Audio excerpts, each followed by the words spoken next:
भागवत कथा अगर कोई प्रेत ओनी भी सुन लेता है, भूत प्रेत भी सुन लेता है तो उसको भी मुक्ति मिलती है। भागवत की कथा में इतना शक्ति है कि कोई भी कितनों से कितनों पापी रहे वो भी सुनता है तो उसको भी भगवान अच्छा बुद्धि देने लगते हैं।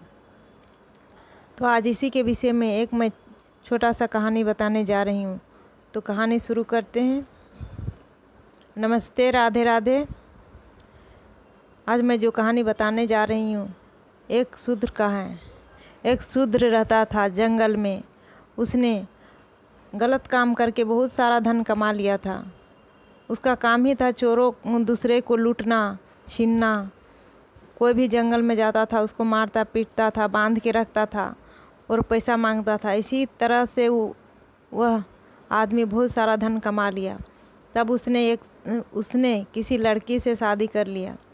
शादी के कुछ दिन बाद धीरे धीरे उसका धन जाना शुरू हो गया, ख़त्म होना शुरू हो गया। ख़त्म होते होते वो बहुत ज़्यादा गरीब हो गया।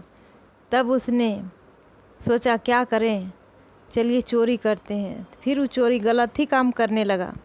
गलत काम से कमाया हुआ धन कुछ दिन सुख दिया, फिर उसको वो धन चला गया। फिर वही गलत काम करना वो शुरू कर दिया, चोरी करने लगा। एक दिन चोरी करने गया, उसको मार दिया। रास्ते में चोरों ने ही उसको मार दिया।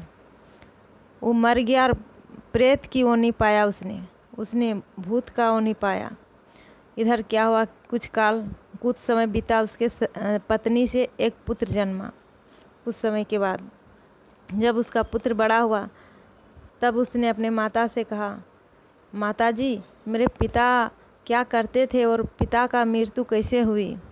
तब उसके माता ने कहा, बेटा, तुम्हारे पिता के पास धन बहुत था, सब खत्म होने लगा। धीरे धीरे सब खत्म हो गया। तब वो चोरी करने लगा। एक दिन चोरी करने गया, चोरों ने उसको मार दिया। तब फिर उसके पुत्र ने कहा, हे माता, उसको पिताजी को गति कराई थी। तब माता ने कहा, नहीं, गति नहीं कराई। तब कहा, पिताजी को गति करानी चाहिए। तब उसने पंडित से पूछने लगा कि मेरे पिताजी एक दिशा में जाकर मृत्यु को प्राप्त हुआ है, उसका गति किस प्रकार होवे। तब पंडितों ने कहा कि तुम गया में जाके उसकी गति करो। तब उस बालक ने गया में जाकर शिव जी महाराज का दर्शन किया, स्नान किया, दर्शन किया। फिर वहाँ से वापस आने लगा। आते आते रास्ते में एक पेड़ के नीचे बैठा, थक गया तो वहाँ बैठा। तो वहाँ उसको बड़ा डर होने लगा, भय लगने लगा। वही जगह था जहाँ चोरों ने उसके पिता को मारा था और प्रेत के ओनी में उसी पेड़ में रहता था उसका पिताजी। तो उसको डर लगने लगा। तब उसने अपना गुरु मंत्र पढ़ा, एक अध्याय गीता का भी पढ़ा। तो गीता का अध्याय वहाँ पढ़ा और प्रेत के ओनी में उसके पिताजी ने सुन लिया। सुनते ही प्रेत के ओनी से छूटकर देव देही पाई, मतलब देव का देही पाई, मुक्ति हो गया। और फिर उसके सामने आके, अपने पुत्र के सामने आके कहने लगा, पुत्र, मैं तेरा पिता हूँ जो मरकर प्रेत हुआ था। तुमने इस पाठ को किया, उससे हम सुने, उससे मेरा मुक्ति हुआ। अब मेरा मुक्ति हुआ है। अब तुम अपने खुशी में जाके स्नान गया जी में जाके स्नान करो।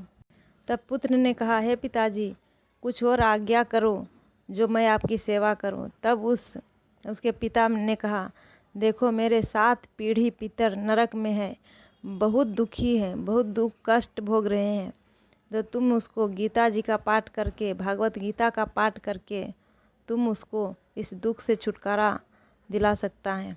तब उसका लड़का ने ऐसा ही किया। वहीं पर गीता जी का पाठ किया और सबको पुण्य देकर मुक्ति दिलाया। इसलिए कहते हैं, अगर गीता जी का पाठ करते हैं तो कहीं ना कहीं प्रेतोनी भी मुक्ति मिलती है, प्रेतोनी से भी मुक्ति मिलती है। तो आज के वीडियो में यहीं तक है। राधे राधे, जय माता दी।